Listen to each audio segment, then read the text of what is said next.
حضرت بلال حبشی رضی اللہ تعالیٰ عنہ کے ذمہ تھا نبی پاک علیہ السلام کے مہمانوں کی دیکھ بھال۔ ایک یہودی تھا، بلکہ یہودیوں کا عالم تھا۔ اس نے ایک دن حضرت بلال حبشی سے کہا کہ مجھے پتہ چلا ہے کہ آپ حضور کے مہمانوں کے لیے سارے بندوبست کرتے ہیں اور بعض اوقات آپ قرض بھی لیتے ہیں، تو میرے پاس کچھ اضافی پیسے پڑے ہوتے ہیں، مجھ سے قرضہ لے لینا۔ حضرت بلال نے کہا ٹھیک ہے، قرضہ اس سے لے لیا، ایک وعدہ اس کے ساتھ طے ہو گیا۔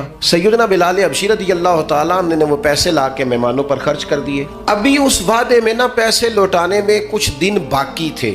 نبی کریم علیہ السلام، سیدنا فاروق اعظم، چند اور صحابہ مدینہ منورہ کے ایک چوک میں موجود تھے، تو وہ یہودی مطالبہ کرنے آ گیا۔ اس نے آ کے کہا میرے پیسے دیں، تو نبی پاک علیہ السلام نے فرمایا ابھی تو وعدے میں وقت باقی ہے۔ اس نے معاذ اللہ سخت باتیں کرنی شروع کر دی۔ اب آپ کے پاس دلیل بھی ہو، آپ سچے بھی ہوں، وعدے میں ٹائم بھی ہو، تو کسی کی سخت بات سنی جاتی ہے۔ اب جب اس نے سخت بات کی تو سیدنا عمر فاروق نے تلوار پہ ہاتھ رکھا۔ حضرت عمر ہے نا، شیر ہے نا اللہ رسول کے، ہاتھ رکھا تلوار پر۔ تو نبی پاک علیہ السلام نے فرمایا عمر جلدی نہ کر۔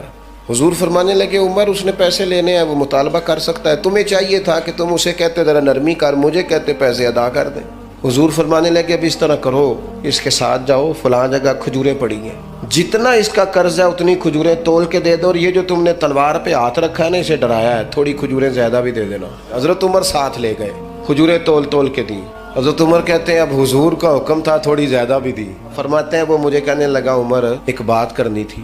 کہتے ہیں مجھے غصہ تھا، میں اس کو پر نرمی کر ہی نہیں رہا تھا، میں نے کہا جی کیا بات کرنی تھی، کھجوریں لے جائیں، آپ کا کام ہو گیا۔ کہتے ہیں وہ کہنے لگا عمر میں یہودیوں کا عالم ہوں، تورات جانتا ہوں، میں نے نا تورات میں آخری نبی اللہ کے محبوب علیہ السلام کی جتنی شانیں پڑھی تھی نا، وہ ساری رسول پاک میں موجود ہے۔ ایک شان میں نے یہ حضور کی پڑھی تھی کہ وہ بڑے حلیم ہوں گے، ان کے مزاج میں کمال حوصلہ ہوگا، اور جتنا جتنا کوئی جہالت کرتا جائے گا محبوب کی بردباری اتنی بڑھتی جائے گی۔ عمر میں نے جان بوجھ کے قرضہ دیا تھا، باقی ساری شانیں دیکھ لی تھی، یہ میں دیکھنا چاہتا تھا، میں نے قرضہ بھی جان بوجھ کے دیا، وقت سے پہلے بھی جان بوجھ کے آیا، سخت باتیں بھی معاذ اللہ کی، لیکن جب رسول پاک صلی اللہ علیہ وسلم کی بردباری، حوصلہ اور وفاداری دیکھی تو عمر اب تو مہربانی کرنا، مجھے لے چلنا، نبی پاک سے معافی بھی لے کے دے دے اور رسول پاک کا کلمہ بھی پڑھوا دے۔